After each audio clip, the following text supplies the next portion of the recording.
land of Hades, where the dead man's trail.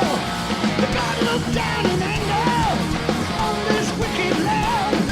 The battle of the titans will be the final stand. Unleash the gods of war.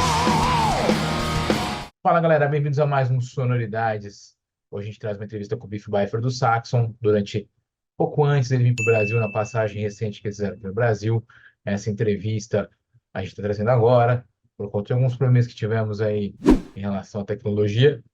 Estou trazendo agora com várias coisas boas. Dei conta de muitos planejamentos para este ano, inclusive no disco, entre outras coisas mais. Curiosidades sobre carreira, gravação e conselhos para todo e qualquer mortal que tentar ter uma banda. Então, galera, curtam, compartilhem, comentem com a gente. Estamos vindo com mais coisa boa agora no Sonoridades. Bem-vindos ao Sonoridades 2024. To be an iron horse 20 years ago. Ring the bell today through the ice and snow. I sat alone and watched her swimming through the night. 90 tons of thunder lighting up the sky. She was the princess of the night. Biff, what are expectations for your new tour here in Brazil? Well, it's still a Carpe Diem Seize the Day World Tour, so it's going to be great. We're going to be doing some songs off that album, some of the old songs, and we had to cancel a few tours, a couple of tours down there in Latin America. So yeah, we're all ready to come. So hope everybody's ready. Yeah, and what can you spoil about the set list? I know you're going to be playing some songs for Carpe Diem and old tunes, as you said, but can you have some songs about more inspirations? More inspirations. Yeah. I don't think we're going to be playing any cover songs at the moment. So no, we won't be playing anything from More Inspirations, I don't think. Yeah. And also this album was great, a great album. I really like it. Yeah, we like doing them because it's good to let people know what influenced us and what inspired us in our early years, Did you get surprised by the reaction? Because the fans just went mind-blowing with this album. Sorry? The fans just have their minds blown by More Inspirations. Yeah, they're great albums. 1 and 2 are great. The second one is a bit deeper into our influences, I think. But yeah, we had great fun recording it. And yeah, it was done pretty live, actually, all together in the room. So it's not a high-tech production, but I like it. It's really raw, and captures Saxon sort of sound and spirit in those songs, which is what we wanted. And it was really great. Here in Brazil, the response was outstanding. Also with Carpe Diem. Yeah, what was there? Any cuts of inspirations that people? Any favorite cuts? Do you think? Yeah. You know what people's favorite was? Yeah. Okay. I don't know what song. I think I forgot the song. I have the song in my mind here. From More Inspirations, but I know that at least 3 songs went to Spotify here in Brazil in the metal charts. Went very good. Great. I just forgot the song. Sorry. That's all right. It might come to you while we're talking. Yeah. Carpe Diem also was here. Was great on Spotify. So, how do you deal with digital music? How did we what? Sorry. How do you deal with digital music? Well, we mix it up a bit, really. We use analog and digital because we're very sort of used to both media. The band came through the digital explosion. So yeah, we use all sorts of things. Whatever sounds the best, we use. We use Marshalls and cabs, and we use profilers, and we use real drums, and but we actually record pretty fast. we spend more time writing. Well, I do anyway. I spend a lot of time thinking of lyrics and melodies and things. So we spend a lot of time writing. So when we come to record, we like to record fast and raw. You know, we don't have any sort of software additions like choirs and things. It's all pretty much as it comes, really. I mean, obviously, I'll do some overdubs, harmonies, and things, but the sound that you hear is the sound that we made, you know.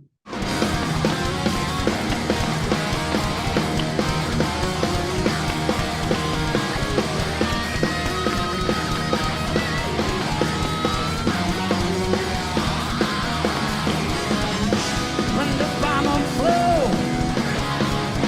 it was 79. Make no mistake, this was their time. Living fast and slow, the only way to go. The world was on the street, they were the boys to beat, and they played rock and roll. Sing it! And is this the characteristic sound of Saxon? I mean, the trademark of Saxon is this raw and heavy sound. Yeah, it's very powerful. We spend, the guitar sounds have to be powerful, and my voice is pretty powerful at the moment. Touch wood. So yeah, the band are pretty hot at the moment. Obviously Paul's left the touring side of things and is stepped back a bit from writing with the band as well.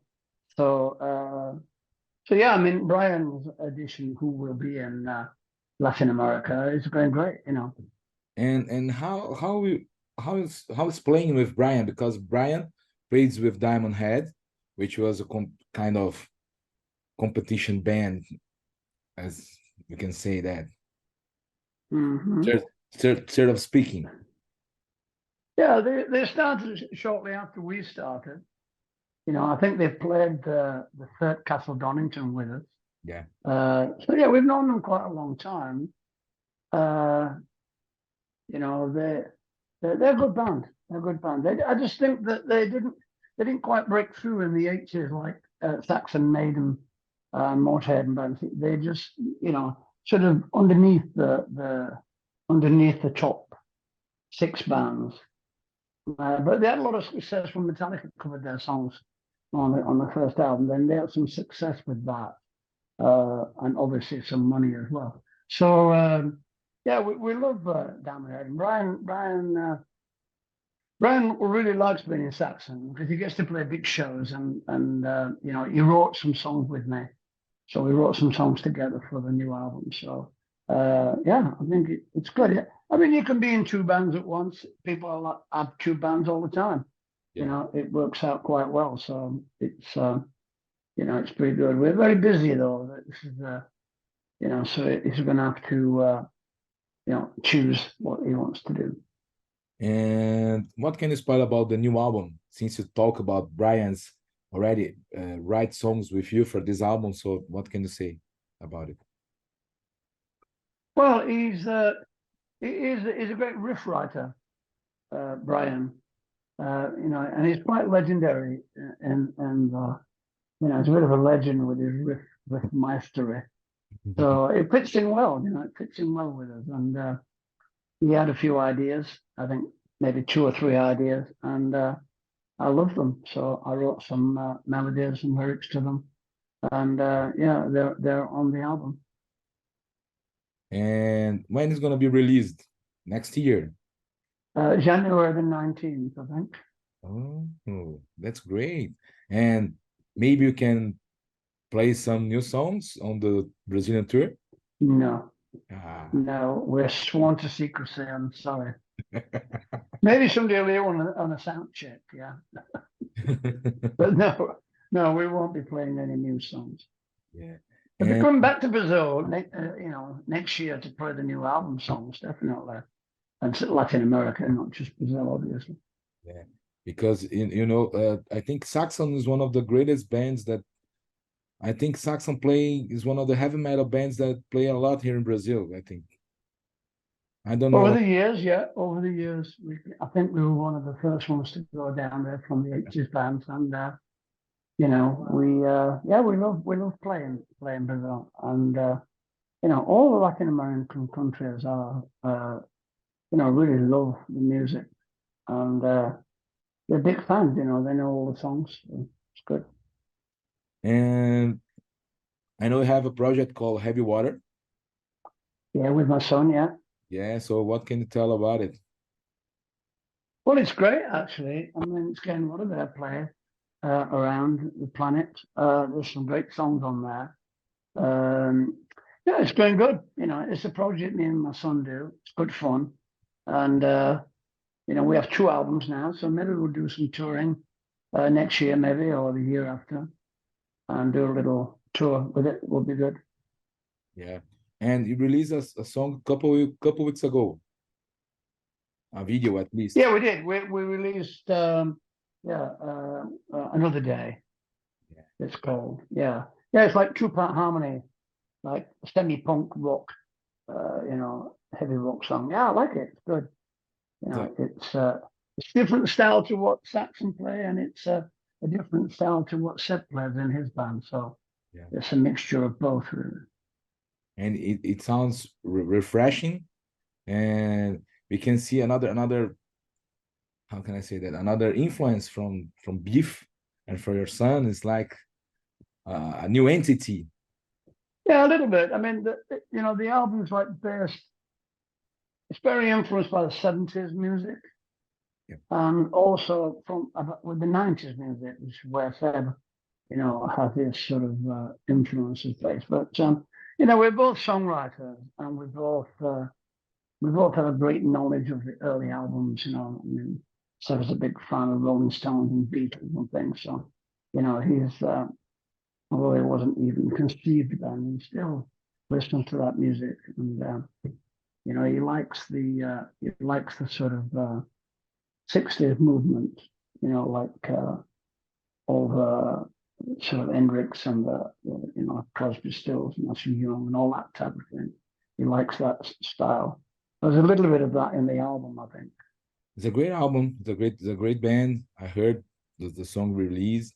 I was searching for this interview because I'm a huge fan of yours. As I said, we have a nice chat in 2011. Was the Call to Arms tour here in Brazil. Yeah. And we made an interview in a park. Okay. Just in front of the hotel. Right. Yeah. So, and as I was researching, I saw this Heavy Water project, and I have to say it's really, really great. It's nice to see this father and son thing, and a great union and a great sound.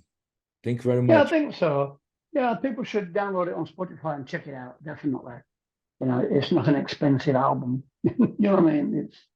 But people should check it out and see what we're doing. Yeah, I remember the song that is playing here in Brazil from More Inspirations that went to Spotify on the chart. Razamanaz. Yeah. Razamanaz. All Yeah. right. Okay. We could probably do Razamanaz, if we have time. We'll see. We'll see. It was really great to see you singing Nazareth. It was really, really good. Yeah, I used to go see Nazareth back in the day, because they were pretty big in the late 70s. So we used to go watch them, me and Paul Quinn, in our local city hall, theatre. So yeah, they were there a lot actually. So yeah, we like them. We like Nazareth. Biff, nowadays we're dealing with AI. So what are your reflections about the use of AI on music? Well, I don't think we'll ever use it. I think at the moment it's a bit of a gimmick, I think. If people start writing songs with it, and they start getting success, then that may well, change a lot of things. But I think as far as, heavy metal, heavy rock, I think it's going to be used more in pop.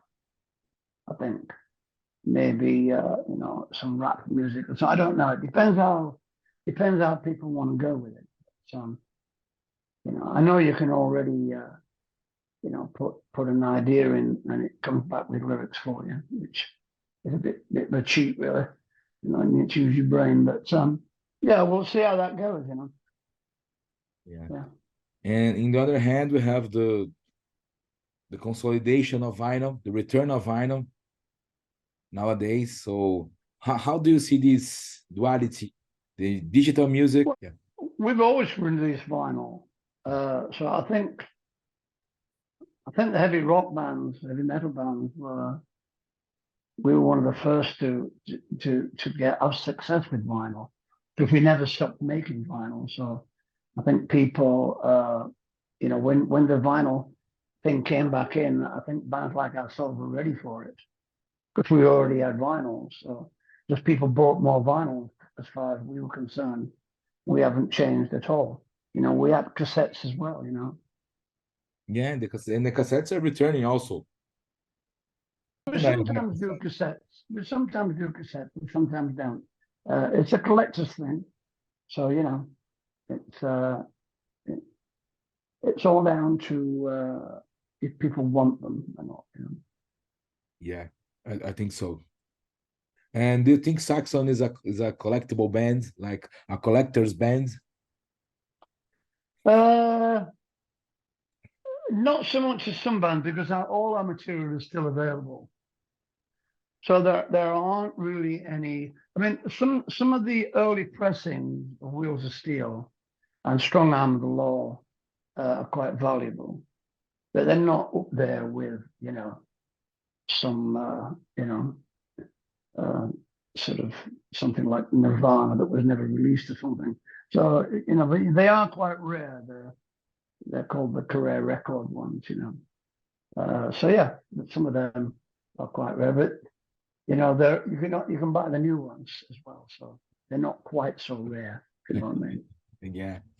And Saxon, T-shirts, rare T-shirts seem to be quite valuable these days. yeah. They're getting more valuable. Yeah, I have a friend who has a T-shirt from Saxon, from Monsters of Rock, from '96, I think, here in Brazil, or '97. I don't remember. You still have it. And yeah, well, I have a big box of T-shirts from 1979 onwards. So there must be some really good ones in there. Yeah. And Saxon have almost 50 years of career. Is correct? Well, Saxon was created in 1979 from another band. So we tend to call it our it's our 40th anniversary.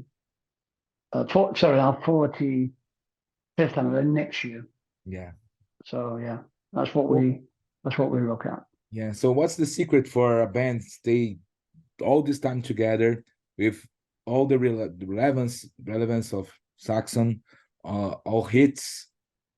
What's the secret? I think songs, really. I think having great songs somewhere in your career helps, because it has the music, you know, sometimes fades and other music comes up. I think the strength of the big songs that people like carries you through that. I think that's the secret. And live, I just think basically, you know, everybody gives 100% live. And a lot of our songs are written for live, you know, with that in mind. So, you know, I'm always saying to the boys here, if you can't, guitar riff, you know, we need a great guitar riff to start the song. So when people hear it live, they know which song it is. You know, I think that's one of the keys. Make the songs accessible to people that in our style, you know. Yeah, and it's great because since the songs define Saxon, which song you think should resume all the career of Saxon? Well, I'd say most people would go for something off the the wheels or strung arm or denim and leather. But I think denim and leather, was a defining song and a defining album. It's one of the first songs about an audience. It's one of the first songs that is sang about and to an audience. So I think it's quite a defining moment, denim and leather. And it's a song that everybody knows from the beginning to the end. Everybody knows how to sing it. They know. Yeah, I think even if people don't know who wrote it, they still know the song Denim and Leather. Yeah. Like a lot of younger fans know the song. Like, oh, that's Saxon, right? Okay, yeah, cool. So yeah, so I think sometimes the songs are bigger than the band.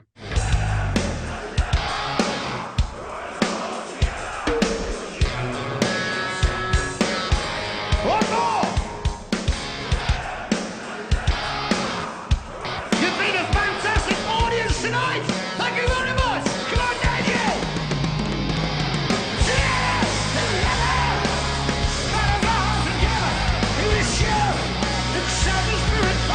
The first song that I met from Saxon was 747 Strangers in the Night. Yeah. And I didn't know it was from Saxon. Well, there you go, you see. Yeah, it's a Well, great. there you go. So I think that's what a great song does. You hear a great song on radio, or some friend plays it, or you hear somebody playing it in a car, and you like the song, and then you find out who the band is, and then you get into the band. Yeah. And that made me a huge fan of Saxon. I have almost all the CDs and vinyls, but yeah, it's okay. Must have a big room then. Yeah. So I still have 3 more questions, okay? Yeah. So 40 years ago, Saxon released Power and the Glory. So do you think if this album was released today, you'd have the same success, the same engagement, the same achievements that it did for the band? I think the track "Power and the Glory" is a strong track. Actually, I think it would have got a lot of interest. You have to remember, you can never replicate the 80s. It's impossible. Just you had a whole generation of new fans coming, and that claiming Maiden, Saxon, and Leopard to some extent as their bands, their generation bands. So it's very hard to replicate it. But I think if somebody out Pound the Glory now, that the song and some of the songs on the album, I think it will go great. Yeah, I think it will be received very well. Yeah, I think the same. And do you remember how were the recordings from this album? Oh well, we recorded it, and it was the first time we went to America. I don't know why we went to America. I think the record company liked the producer, a guy called Jeff Blixman, and he had his own studio, so that's why we went there. Normally, producers would fly into England and just yeah. So yeah, it's the first time we recorded in America. We recorded it in Atlanta, Georgia. So yeah, it was a good experience recording there. I mean, the English press gave us a lot of grief at the time and said we were selling out to America, but we were just using the studio. It's the same sort of studio we recorded in England. It's just that sometimes if you want a specific producer, you have to go to them. And that's the way it worked, really. Yeah. And Biff, if you have to give to your younger self an advice, what should it be? And then vice versa. Don't sign contracts unless you know what they're saying.